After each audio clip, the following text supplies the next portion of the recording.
Hello, this is Matt on the Moon Lambo channel, and I'm going to talk about Ripple's Q1 XRP markets report in just a moment, but first, this story just popped up, pretty much breaking news here, and I just wanted to touch on it real quick here. This is from CoinDesk. Bitfinex covered $850 million loss using Tether Fund's New York prosecutors allege. So let me read just a couple little parts of this. This is kind of like mind-blowing stuff here. It's such a huge dollar amount. And Bitfinex, I think, by and large, it always been perceived as reputable, but this is shady. So, if it's accurate, anyway. It says, the New York Attorney General's office has alleged that crypto exchange Bitfinex lost $850 million and subsequently used funds from affiliated stablecoin operator Tether to secretly cover the shortfall. Oh, wow. It's just amazing. Okay, so here's a statement from, who's James? Letitia James stated, who is Letitia James? Oh, so so she's the one that's making the charges against Bitfinex, it looks like, yeah, in this press release here. She stated, New York State has led the way in requiring virtual currency businesses to operate according to law, and we will continue to stand up for investors and seek justice on their behalf when misled or cheated by any of these companies. Okay, wow. Okay, so according to the statement, Bitfinex sent $850 million of customer and corporate funds to Crypto Capital Corp., a payment processor that is said to be holding the funds from other exchanges as well, such as Quadriga CX, which you may remember me covering. A lot of people were covering it on YouTube, but Quadriga CX, they're the exchange where apparently the CEO of the company died, and he was the only one with access to all of the crypto that was in cold storage, and it was, I can't remember, it was in excess of $100 million worth of crypto at the time anyway. It was something like that. So, wow, there's a connection right there. That's fascinating. But yeah, apparently it states here that these funds, the $850 million, there was basically a commingling of client and corporate funds. So there you go. And so Quadriga CX and Tether and another lovely, lovely story, right? So anyways, this just happened. I just had to touch on it. But I wanted to talk about this. This came out yesterday.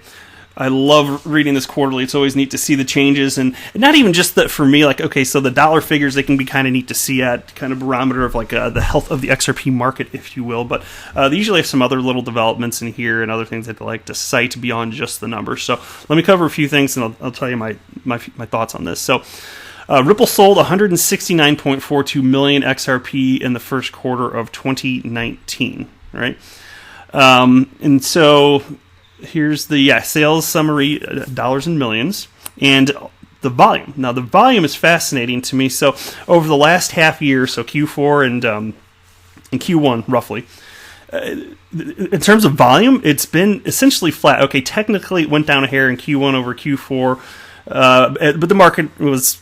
It seems like it's more or less bottomed out, and so the difference between Q4 and Q1 is so negligible, I don't think it particularly matters. You know, look down here. Actual developments building on the XRP ledger. So we've talked about Spring. Ripple's Spring initiative. Look at what they've done here. XRPL Labs develops applications on the XRP ledger. That's Wheats and Wind. And then you've got Kava, which I've talked about in the past. First interledger solutions provider bringing interoperability of interledger technology to blockchains, wallets, and exchanges. And you got Forte, I've talked about them as well, provides tools for game developers to integrate blockchain technology into new and existing games.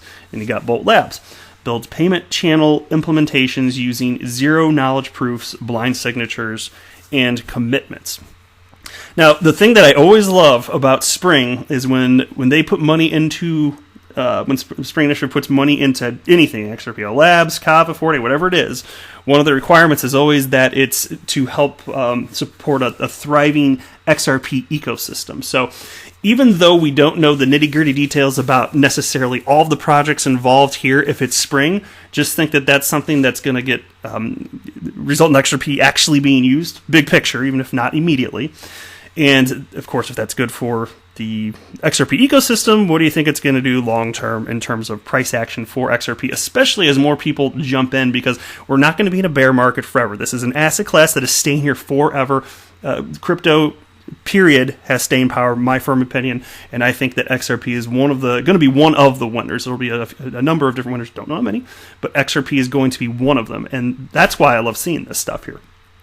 And so then I went to CoinDesk, and, FUD sometimes, but this piece wasn't that bad. I'd say it's pretty well fair.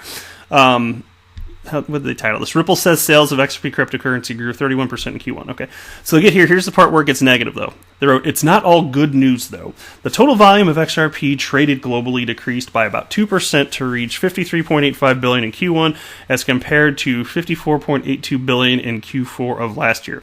Okay, while technically that's true, it doesn't matter. It's like you're splitting hairs at this point. The volume is tremendous, and it's almost the same. Okay, it's not that big a deal. And we're in a bear market still, I mean, I understand Bitcoin's been pumping up a little bit lately, but I don't know that we're out of this yet. Maybe we are, but I don't see a lot of difference. Then they wrote this, and this I think is just kind of a silly comparison, but they wrote, further, looking at the year-on-year figures, XRP sales have not shown significant growth. In Q1 of 2018, the firm sold 167.7 million worth of XRP, which is just 1.03% less than Q1 of this year. So what? You know what that shows? You know what that actually shows? That the institutional buyers, and largely these are institutional sales. Excuse me. And so what that tells me is that you're still seeing institutional participation despite the bear market. So the institutions are not responding terribly negatively to the downward price pressure that's occurred. And that's worth noting. Isn't that a better way to put it? I mean, look at the spin that they're putting on it. I just don't view it that way. I think that it's fantastic that we're still seeing this, even if it looks more or less flat year over year. I don't care. The point is, it's actually being used and it's not going away. And so let emotional, irrational humans do what they want to do in terms of buy and sell action, and check back in like 5, 10, 15, 20 years. Like I always say, where do you think it's going to be? And so, not financial advice, but I think it's going to be here. I think it's going to have staying power, and it's probably going to be worth a lot more because it's going to be used in a lot of ways. Even just, if Ripple has their way and they achieve their vision just with their use of XRP for cross-border payments, even that's enough to make XRP worth substantially more. This is going to be in everyone's retirement portfolios to some degree. I mean, not financial advice because I am just a regular Joe Schmo here, even though my name's Matt, but I don't know why you wouldn't want some exposure to crypto no matter what. Like, I don't even care if it's 0.5% or 1%. Like, it's a brand new asset class, and you better be darn sure that you're right to not even put something minimal like that. And that's just my opinion. Because if you're wrong, and you know about this now, and it blows up by, I don't know how many tens of thousands of percent, man, putting in just that little bit and then waiting, whether it's a year or 2 or 5 or 10, whatever it is, I don't care, because I don't make price predictions. I don't know when this is going to blow up. I don't know when we're going to have the next bull run. I have no idea. I just suspect it's going to happen at some point down the road. Okay, but if you don't have some sort of exposure, I mean, like the level of regret. And so I feel very fortunate to have stumbled upon crypto and XRP when I did. XRP was the first coin that I bought that wasn't on Coinbase, because many people started on Coinbase. That was their first exchange. I did, and there were at the time 3 coins for sale. Bought a little bit of all of them. Bought one whole Litecoin, and then I figured out how to buy stuff that wasn't on there, and that was I think it was 1 week after I jumped into crypto, and XRP was the first one because I was like, this is the first one I've come across that can actually be used. So it's got some staying power, I think. So tell me what you guys think. Do you have any opinions about the numbers that Ripple has reported here? One last thing I want to say on this. Like, Ripple is probably the most transparent company in the entire crypto world. Like, in this entire asset class, they're the most transparent. They don't have to do anything. Like, Ripple is a privately held company, and they're putting all of this information out here. That's cool stuff. How much Ethereum is the Ethereum Foundation holding? Stuff like that. Are they putting that out there even? I don't think so. They've been asked that before. And so it's funny because Ripple gets picked on by a bunch of fudsters out there that are Bitcoin maxis typically, because Ripple's just got so much XRP, blah, blah, blah, and somehow that equates to centralization, which it doesn't. That's absurd. But it's still the right thing to do. And I don't know. People are irrational, so I won't get too much tangent on that, though. So look, again, I think this is all fantastic news. It was exciting to read through this. Like I said, I look through it every quarter. Tell me what you think.